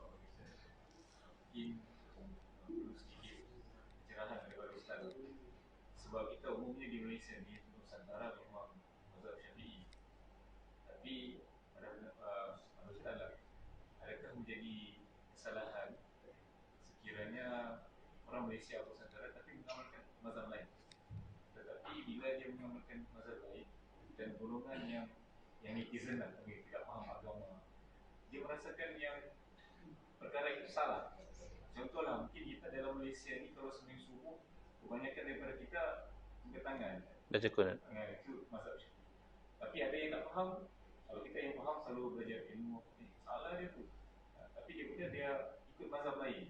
Jadi macam timbullah mungkin konflik. Tapi sebenarnya konflik itu sebab dia tidak faham agama. Tapi orang kita ni kebanyakan begitu, tidak faham agama. Jadi apa pandangan Ustaz? Baik, terima kasih. Ini soalan yang sangat baik ya, berkaitan dengan isu mazhab yang saya sentuh tadi. Baik, kita kena patah balik kepada basic. We go back to basic. Kita cari kat mana yang kita boleh sepakat dahulu. Yang kita sepakat adalah yang wajib atas orang Islam ini sebenarnya mengikut kepada Quran dan Sunnah. Kemudian daripada Quran dan Sunnah itulah kita faham ijma' juga wajib diikut. Daripada Quran dan Sunnah lah kita faham qiyas juga sumber hukum. Dan ada lagi sumber-sumber hukum yang lain yang dibincang oleh para ulama semisal istishab, istihsan, sadu zara'i, masalih mursalah dan sebagainya. Punca asal dua ini, Quran dan Sunnah. Dan kita telah terangkan tadi, apabila berinteraksi dengan Quran dan Sunnah, ada kalanya ulama mencapai ijma'. Semua setuju, inilah fatwanya. Tapi tidak jarang berlaku, bila merujuk pada Quran dan Sunnah, ulama nanti akan berbeza natijah. Sepertinya contoh yang diberikan tadi tentang doa kunut. Doa kunut subuh ini natijah mengkaji pada Quran dan Sunnah. Mazhab Syafi'i dan Maliki memfatwakan sunat. Cuma bezanya mazhab Maliki kunutnya sebelum rokok. Mazhab Syafi'i kunutnya selepas bangkit dari rokok. Tapi kedua-duanya berfatwa sunat. Antara dalil yang dipegang oleh mazhab Syafi'i adalah hadis yang menceritakan bahawa Nabi SAW berkunut sebulan. Kemudian baginda tinggalkan. Wa amma fis subhi falam yazal yaqnut hatta faraqad dunya. Adapun dalam salat subuh baginda tidak putus-putus berkunut sehinggalah baginda meninggal dunia. Jadi ini kan jelas menunjukkan Nabi tidak tinggal doa kunut subuh. Habis yang Nabi tinggal sebulan itu namanya kunut nazilah. Kunut yang Nabi SAW mendoakan kehancuran bagi kabilah Arab yang khianat kepada Nabi SAW, membunuh sahabat Nabi. Nabi minta Allah hancurkan mereka dan Allah tidak bagi. Turun wahyu, Allah larang Nabi daripada mendoakan kehancuran. Bayangkan, orang yang bunuh sahabat Nabi pun Allah tidak bagi Nabi doakan kehancuran. Jangan kita pula doakan kehancuran umat Islam semata-mata beza parti. Jangan. Ya. Doakan hidayah, kebaikan untuk semua. Jadi, tapi ada mazhab lain, iaitu Hanafi dan Hambali. Mereka berpandangan beza. Mereka kata yang ditinggalkan itulah kunut subuh. Dalilnya ada sahabat kata Nabi tidak pernah kunut dalam salat subuh. Dia kata kunut itu benda baru, bid'ah. Tapi yang tidak setuju dia kata tidak mungkin bid'ah. Itu pasti sahabat itu yang lupa. Sebab yang kunut itu Khulafa' ar-Rasyidin semuanya kunut. Sahabat-sahabat besar semuanya kunut. Hanya seorang sahabat kata tidak kunut, berarti dia lupa. Dan lupa ini satu perkara yang harus berlaku walaupun kepada sahabat. Jadi perbincangan walhasil dalam bab kunut memang ada dua pandangan. Yang satu mengatakan tidak sunat, satu mengatakan sunat. Jadi kita berdepani khilaf ini mudah. Masing-masing ikutlah mazhab masing-masing. Kerana masing-masing belajar. Yang belajar Hanafi dia tidak kunut, kita jangan marah dia. Dia memang mazhab dia. Yang kita Syafi'i berkunut jangan dimarahi pula. Kerana mazhab kita dapat pahala kalau berkunut. Bahkan kalau ditinggalkan sunat kita sujud sahwi. Ya. Masalah sekarang ada satu golongan menyangkakan yang dia berpendirian itu saja yang betul. Jadi bila dia belajar, dia kata daripada pengajian dia, bagi dia yang kuat itu adalah pandangan yang mengatakan tidak sunat. Lalu dia memaksakan pendirian itu kepada orang lain. Ini bukan saya reka-reka ya. Di KL ada satu orang sampai diajar kepada imam. Dia kata imam nanti salat subuh jangan baca kunut tau. Jadi imam tu confused. Tapi nanti kalau jemaah tanya macam mana ustaz? Kata dia kalau jemaah tanya, imam jawablah, imam lupa. La ilaha illallah. Menipu tu tidak ada khilaf, haram. Doa kunut itu kan tidak ada yang kata haram, cuma khilaf sunat atau tidak sunat. Jadi masalahnya adalah golongan macam ini. Sehingga kan dia kata baca kunut subuh itu bid'ah. Dan ada orang dia sampai keluarkan posting, alhamdulillah syukur kepada Allah, akhirnya saya berjaya juga meninggalkan doa kunut. Saya ingatkan itu meninggal isap rokok atau apa boleh tahan lagi kan. Ini meninggalkan doa kunut begitu bersyukur sekali kerana sudah diinjek dalam otak dia kunut itu haram. Cuma itu budaya orang Nusantara. Bukan, itu bukan budaya orang Nusantara. Orang Nusantara kebanyakan mazhab Syafi'i. Mereka mengaji dengan ulama-ulama Syafi'i. Imam Syafi'i mujtahid. Tidak terbatal ijtihad Imam Syafi'i dengan sebab ijtihad Imam Abu Hanifah. Apatah lagi tidak terbatal ijtihad Imam Syafi'i semata-mata kamu ada PhD lalu kamu merasakan itu lebih kuat, ini lebih kuat, tidak membatalkan. Jadi yang khilaf itu jangan diperisukan. Cuma dia ada kaedah yang kita ambil daripada sunnah. Apa kaedah itu? Disebut oleh Al-Imam Ibn Aqil dalam kitab Al-Funun. Dipetik oleh Al-Imam Ibn Muflih Al-Maqdisi dalam kitab Al-Adabu Syar'iyyah. La yambaghi al-khuruj an adatin nas illa fil haram. Tidak sepatutnya kita buat lain daripada kebiasaan manusia, melainkan kebiasaan manusia itu benda haram. Adat di tempat ini macam ni, tapi itu haram. Haram kena tinggallah. Tapi adat di sini begini-begini, tidak haram. Itu kita kena raikan. Mana sunnahnya? Iaitu Nabi SAW memberitahu pada Sayyidatina Aisyah radhiyallahu anha bahawa Kaabah yang ada pada zaman tersebut bukan sebenarnya spesifikasi Kaabah yang dibina oleh Nabi Ibrahim AS. Dia lebih kecil. Kaabah yang dibina oleh Nabi SAW, dibina oleh Nabi Ibrahim AS, itu merakumi hijir Ismail. Berarti dia seperti kotak kasut. Dia memanjang. Tapi di zaman itu bila Kaabah runtuh, orang Quraisy bina kecil. Mungkin tidak cukup bajet atau apalah, tapi mereka bina kecil.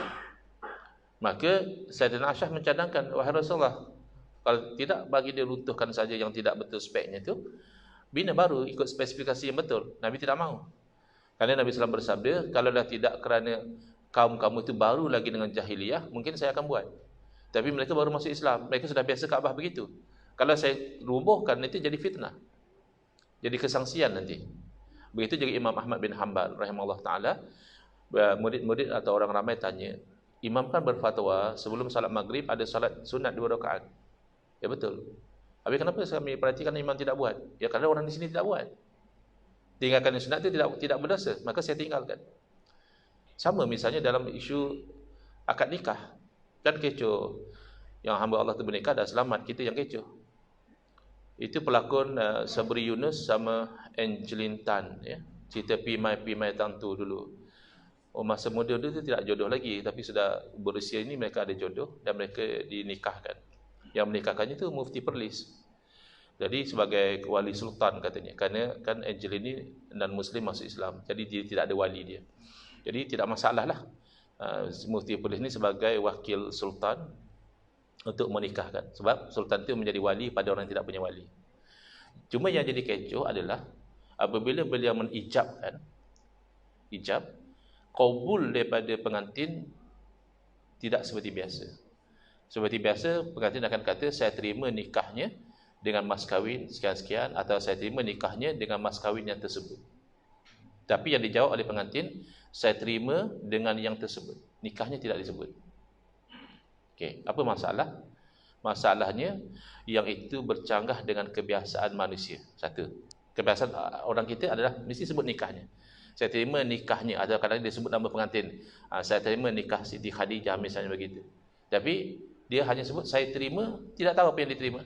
Saya terima dengan yang begitu. Pertama, ia bercanggah dengan kebiasaan manusia, tidak sepatutnya. Apa salah disuruh sebut lagi sekali supaya tidak timbul kecoh. Tidak berapa minit pun adalah yang bercakap itu kan pelakon, skrip panjang pun dihafal. Tidak akan aku terima nikahnya itu jadi susah untuk dihafalkan. Yang kedua, kebiasaan manusia itu bukan kebiasaan biasa, tapi kebiasaan yang bersendikan hukum. Iaitu dalam mazhab Syafi'i yang muktamad, yang demikian tidak sah. Kalau tidak sebut nikahnya, maka pandangan yang muktamad, pandangan Imam Syafi'i dalam Qaul Jadid, dalam kitab Al-Um, tidak sah. Jadi, ada kaedah dalam bab hubungan lelaki wanita ini, dia kena lebih cermat berbanding urusan lain. Urusan jual beli, tidak ijab kabul pun kadang ulama masih terima. Ambil roti bagi duit pun ulama kata boleh sah lah. Tapi kalau nikah, ulama hati-hati. Bahkan nikah dan melalui video conference pun masih ramai ulama kata tidak sah. Dia mesti dalam satu majlis. Maka kalau sikap berhati-hati, biarlah nikah itu diiktiraf oleh semua ulama. Memang ada khilaf. Ada mazhab kata kalau dia kata saya terima pun sudah cukup. Maksudnya terima apa yang disebut sebelum itu. Tapi ada satu mazhab mengatakan tidak sah. Cara yang bijak menangani khilaf macam ini adalah kita raikan semua. Kalau kita kata saya terima nikahnya, tidak ada satu mazhab pun yang komplit. Semua kata itu sudah selesai. Tapi kalau kita kata saya terima saja, saya terima dengan yang tersebut saja, ada mazhab yang kuat iaitu mazhab Syafi'i mengatakan tidak sah. Jadi bukan masalah khilaf. Masalah bagaimana kita berinteraksi dengan khilaf tadi. Kalau kita pandai, kita tidak akan buat lain daripada kebiasaan. Pertama, kebiasaan itu akan menimbulkan rasa kurang selesa, jadi kecoh. Yang kedua, lebih-lebih lagi kalau kebiasaan itu disandar kepada pandangan ulama. Maka ada kaedah al-khuruj minal khilaf mustahab. Keluar daripada tempat khilaf itu kalau boleh lebih baik. Contoh, bukan kita langsung mazhab Syafi'i. Kalau macam tadi tidak boleh buatlah sebab ada yang kata sunat, ada yang kata sunat. Ya kalau kamu baca kunut, baca. Kalau tidak baca, tidak baca. Dua pilihan saja. Tapi kalau seumpama sapu kepala dalam wudu, sebabkan satu huruf ba, khilaf ulama. Ba tu mana apa? Wamsahu biru'usikum. Sapulah kepala kamu tu, apa maksud ba di situ? Kata mazhab Syafi'i, ba di situ maksudnya sebahagian. Sapu sebahagian sudah cukup. Jadi mazhab Syafi'i ini cukup ngamlah dengan orang yang jaga remos kan. Jaga remos sudah setting, sapu sikit saja, tidak kacau. Mazhab Hanafi kata tidak. Dalam satu hadis, Nabi SAW ketika berwudu, bagi dia tolak sedikit serban bagi dia ke belakang, baru bagi dia sapu. Berarti sekurang-kurangnya setapak tangan. Mazhab Malik kata ba itu tidak ada makna. Itu namanya ba zaidah. Ba tambah saja. Maksudnya wamsahu ru'usakum. Sapulah semua kepala kamu. Jadi ada tiga mazhab. Satu, mazhab Syafi'i sapu sikit sudah sah. Mazhab Hanafi setapak tangan lebih kurang. Mazhab Maliki semua sekali. Kita mazhab Syafi'i nak ambil yang mana? Sapu semua lebih afdal. Memang kita mazhab Syafi'i. Mazhab Syafi'i tidak kata sapu semua tidak sah. Semua mazhab Syafi'i kata sapu sikit sudah sah. Maka sapu semua lebih afdal. Kerana itu kita keluar daripada khilaf. Bila kita sapu semua, tidak ada mazhab kata tidak sah. Semua mazhab kata okey. Begitu cara kita menepani khilaf. Jangan kita bawa pendapat yang syaz, yang ganjil-ganjil, yang mana-mana kita popularkan dalam masyarakat, jadi kecoh lah. Pendapat yang kata, kalau satu orang mau kahwin dengan satu perempuan, dia boleh tengok perempuan itu berbogil. Dia boleh intai perempuan itu mandi. Nah, bawa mazhab itu dalam masyarakat, kecoh lah. Semua orang pergi mengintai perempuan yang dia minat. Macam mana perempuan nak mandi pun tidak senang. Jangan sebegitu. Kita raikan kebiasaan manusia supaya tidak jadi kecoh. Lebih-lebih lagi kalau kebiasaan mereka itu bersendikan hukum, lagi kita kena raikan. Wallahu a'lam. Terusnya, Muslimah ada soalan. Waalaikumsalam warahmatullahi wabarakatuh. Saya ada dua soalan. Pertama, topik yang Mas tadi. Maknanya kan apa panjang? Apabila ada orang memilih mazhab Ahmad selera. Kalau misalnya kita tanah suci, cuma ada lagi wanita bersedekah dianggap tidak mazhab. Mungkin kalau usaha itu agak ekstrim, tapi di situ boleh. Maknanya ada perluan. Tapi dalam saya ambil contoh yang lain, sepertinya seorang anak darah yang ingin bernikah, di mana kalau di Syafi'i dia orang bukan wali, kalau di Hanafi tidak perlu wali, tapi kerana mungkin anak seorang tua, dia mengubah mazhab asalnya di Syafi'i, dia membuatkan dirinya tidak tahu macam mana. Dia mengambil anak untuk menghalalkan cara. Itu soalan saya bilang.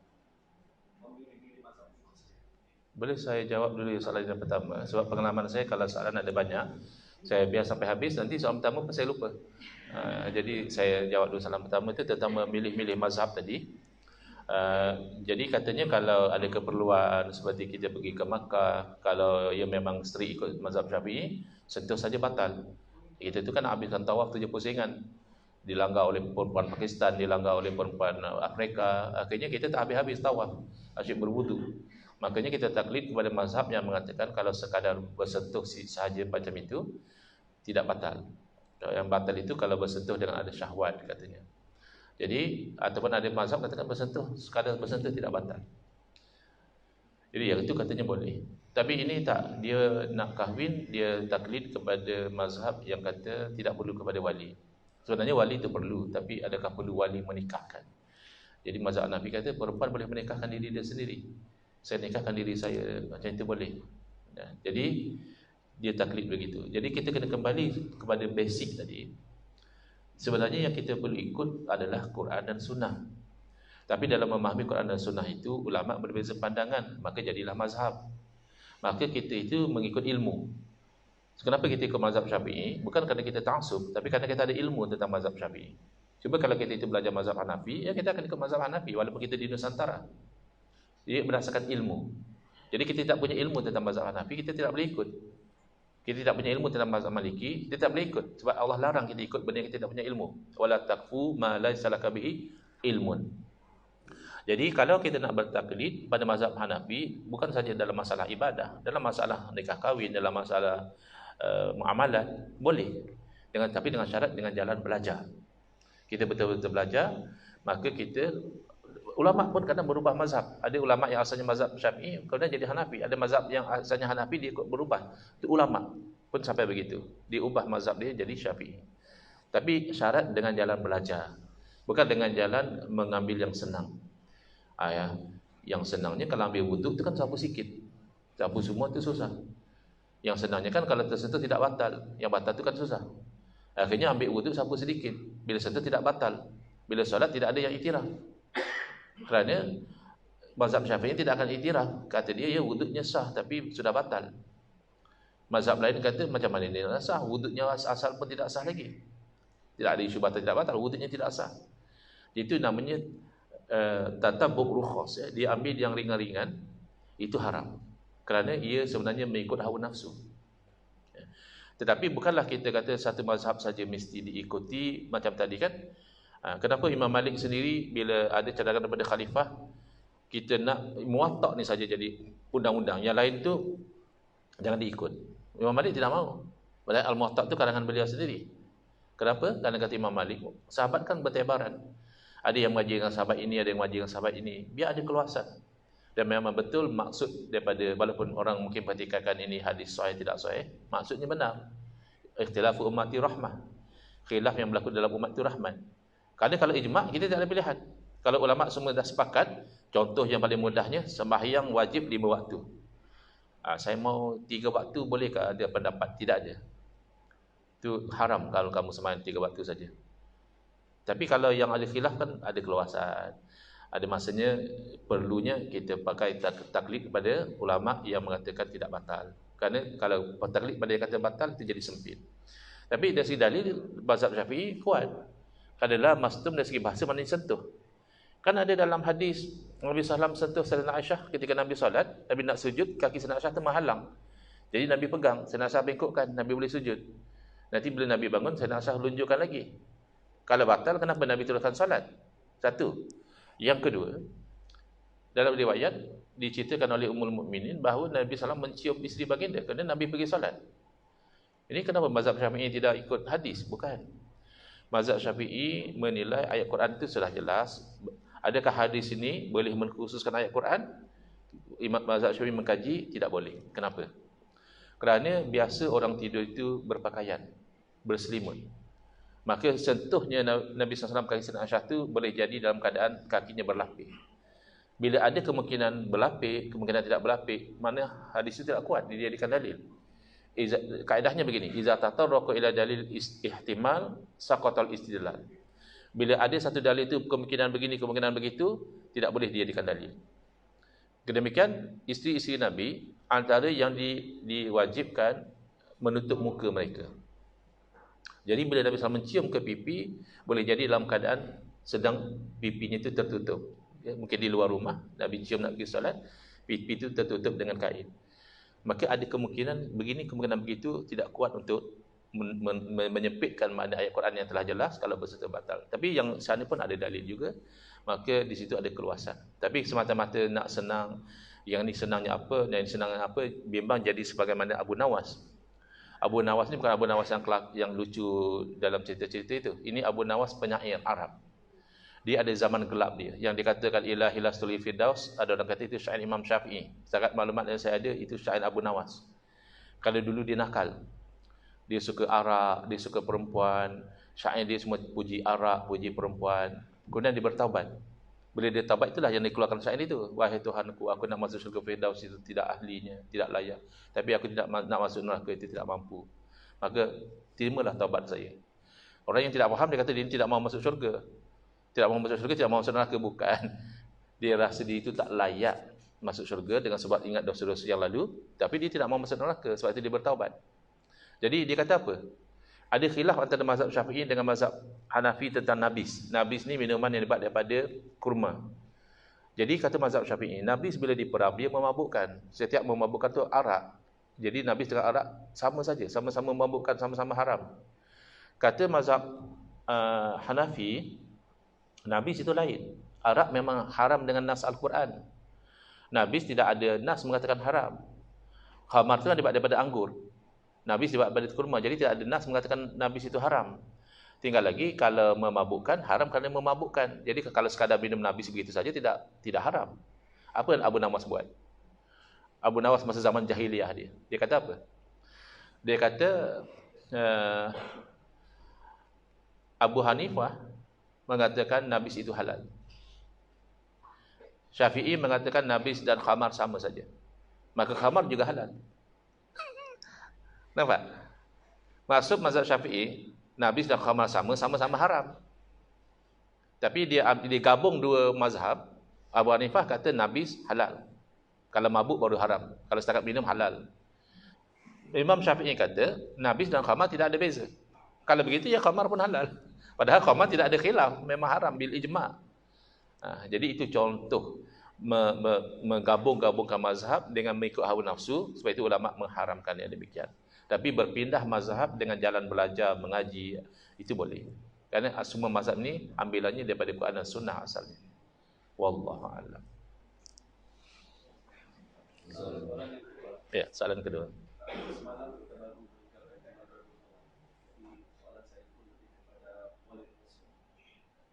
Semalam Maulidur Rasul, ya, baik.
Baik, terima kasih atas soalan tu.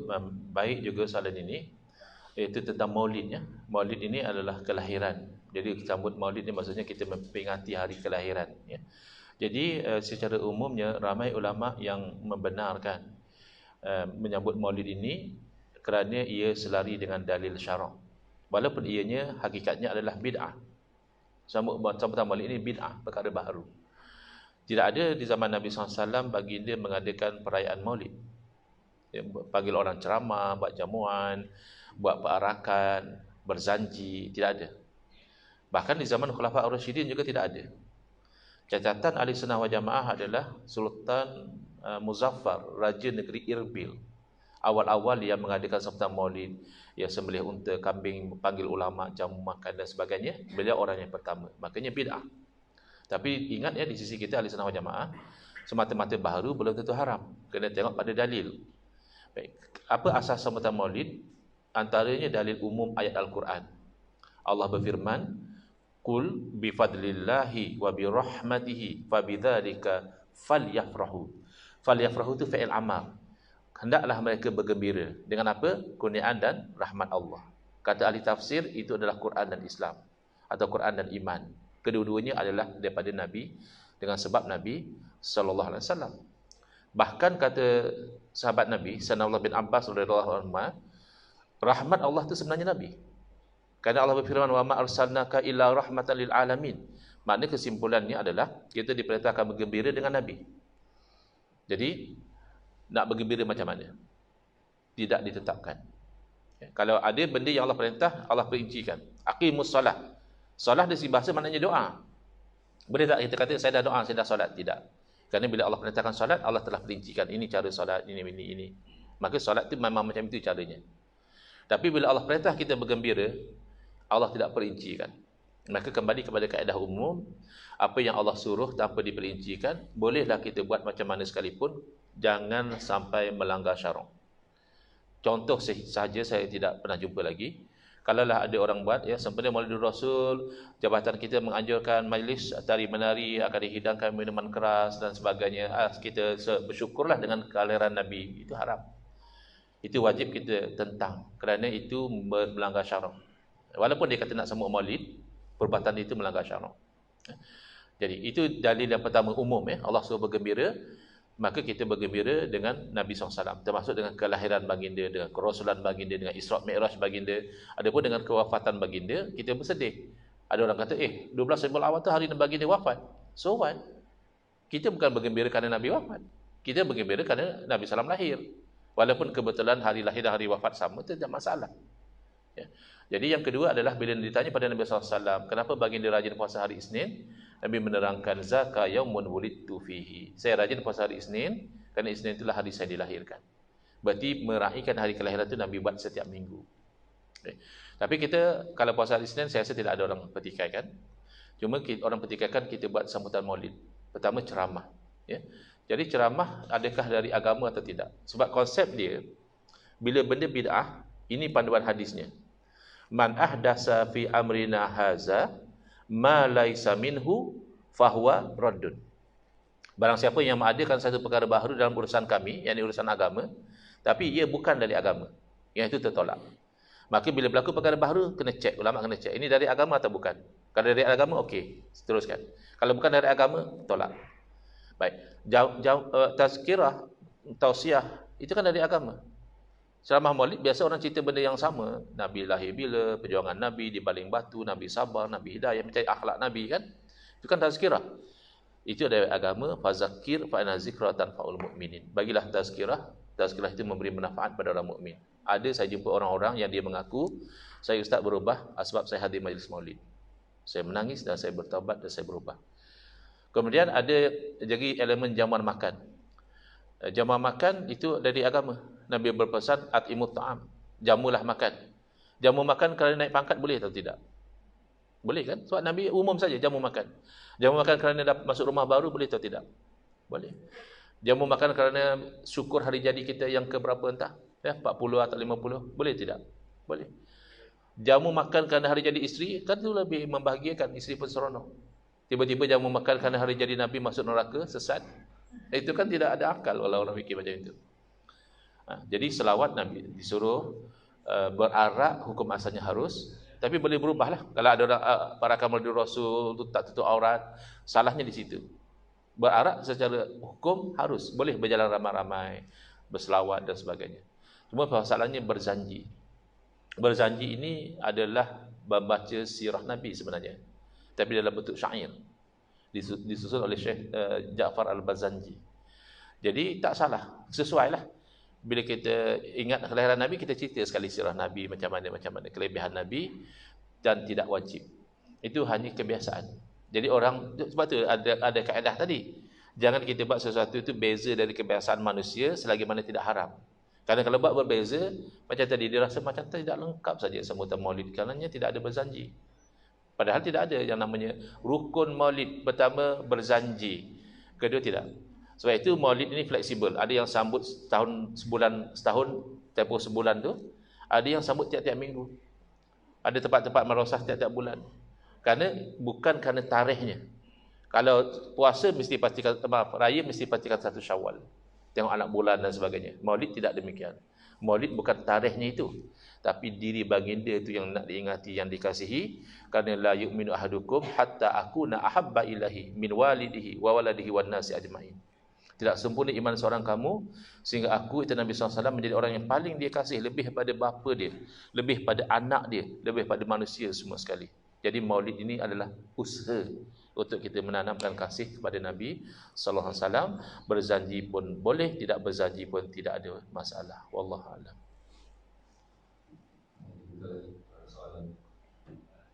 Ya. Masanya sudah agak banyak ya. Kalau sudah boring, sudah letih, jangan marah saya, marah yang tanya soalan lah. Saya hanya jawab saja. Boleh saya tanya soalan? Boleh. Tanya boleh, jawab belum tentu ya. Saya ada 2 soalan Ustaz. Ya. Mungkin Ustaz boleh berjawab secara ringkas. Okey, insya-Allah saya cuba. Yang pertama berkaitan dengan isu semasa berkaitan dengan Zionis Israel. Apa status orang Arab Islam, beragama Islam yang tinggal di tanah Arab Israel dan mengikut peraturan-peraturan yang ditetapkan oleh Israel? Sebagai contoh macam orang Arab Islam yang hidup di Tel Aviv. Baik, ini soalan international lah, tapi hukumnya ni ada kaitan dengan fiqh yang klasik, iaitu Darul Harb dan juga Darul Islam ya. Jadi asalnya kita tu dilarang tinggal di Darul Harb. Kita panggil sekarang ni mungkin enemy punya area, sebab kita itu terpaksa ikut dia. Tetapi kalau kita itu boleh menjalankan hukum Islam di Darul Harb, maka kita kena duduk di situ. Baik. Jadi sekarang ni timbul isu, tanah Palestin itu asalnya Darul Islam, di negeri Islam. Adakah berubah statusnya menjadi Darul Harb dengan sebab sudah dikuasai oleh musuh? Ikut mazhab Syafi'i tidak. Selagi mana satu negeri, satu tanah telah menjadi Darul Islam, selama-lamanya dia akan jadi Darul Islam. Cuma dia Darul Islam hukman, hukum, tapi Darul Harb suratan. Surahnya dia negeri musuh, kerana sedang dikuasai oleh musuh. Maka tinggal di situ itu hak yang asal. Dia orang Islam memang dia berhak tinggal di Darul Islam. Tinggal lagi oleh kerana dia dah dikuasai oleh musuh, maka selagi mana undang-undang itu tidak bercanggah dengan peraturan Islam, ya tak ada masalah dia nak taat. Traffic light-nya, apa peraturan sistem itu ini boleh. Tetapi yang mana bercanggah dengan tuntutan agama, la ta'ata li makhluk fi maksiatil khaliq. Tidak boleh taat kepada makhluk dalam melakukan maksiat kepada Allah Subhanahu Wa Taala. Tapi ada tokoh iaitu Syekh Al-Albani pernah mengeluarkan fatwa yang kontroversi, iaitu dia mengatakan haram tinggal di situ, orang Islam wajib keluar, dan fatwa beliau itu dikritik keras oleh ulama-ulama yang lain kerana yang berhak asal adalah orang Palestin. Macam kita lah, kalau kita tinggal di rumah, tiba-tiba orang datang merompak dan halau kita keluar, lalu ada ustaz cakap, ya kamu wajib keluar, kan kita kata, biar betul ustaz ni, itu kan rumah saya, kamu patut fatwa kepada yang merampas itu, dia kena pulangkan balik. Wallahualam. Satu lagi soalan ini boleh. Ini soalan berkaitan dengan kad kredit. Jauh lah Tak ada masalah. Apa hukum menggunakan kad kredit? Pandangan Ustaz lah dari segi syariat Islam. Okey, pandangan saya itu tidak ada value, because yang kita kena cakap adalah hukum yang diletakkan oleh ulama ya. Al-hukumu ala syai' far'un an tasawwurihi. Berhukum tentang sesuatu itu adalah cabang daripada kita memahami sesuatu. Jadi kalau tanya hukum guna kad kredit, kena faham dulu kad kredit itu apa. Kad kredit yang konvensional adalah kita pinjam duit bank atau kad provider, kemudian kita bayar balik, tapi dengan perjanjian kalau kita bayar lewat daripada tarikh tertentu, maka dia akan kenakan interest. Maka itu adalah transaksi ribawi, hukumnya haram ya. Tapi kad kredit yang ditawarkan oleh perbankan Islam, oleh kerana dia tahu bagi pinjam minta lebih tidak boleh, apa yang dia buat adalah berdasarkan sama ada jual beli ataupun upah ya. Yang jual beli misalnya, dia ada jual barang kepada kita, katakan CPO, tapi dia jual balik dengan segera. Jadi bila dia jual kepada kita pada harga yang tinggi, tapi bila kita jual balik kepada dia pada harga yang rendah, jadi ada difference kat situ. Difference itu akan jadi keuntungan bank. Tapi dia janji, saya tidak akan minta keuntungan itu kalau segalanya itu on time. Tapi kalau berlaku macam ini pembayarannya, maka yang profit daripada saya jual barang tu saya akan claim lah. Jadi atas nama profit itu dibenarkan. Sebab itu perbankan Islam ada juga menawarkan kad kredit, tapi kontraknya tidak sama. Walaupun zahirnya sama, kadang-kadang orang kata sama je Ustaz. Tidak sama. Kalau begitu, berapa beza orang berzina dengan orang yang sudah kahwin dia bersama dengan isteri dia? Sama saja Ustaz, sama-sama sedap. Bukan masalah sama-sama sedap. Satu ada akad, satu tidak ada akad. Yang tidak ada akad itu zina. Yang ada akad itu adalah hubungan suami isteri. Maka semata-mata natijahnya sama, tidak bererti hukumnya sama. Macam orang musyrik dulu kata, apa masalah dengan riba? Innamal bai'u mislul riba, kata mereka dalam Quran catatkan. Jual beli pun sama saja macam riba.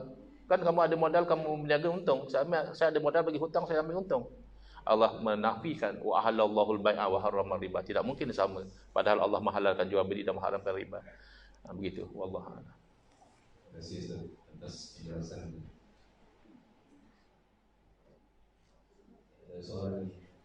Ada satu soalan kalau rasanya tak perlulah kot ya.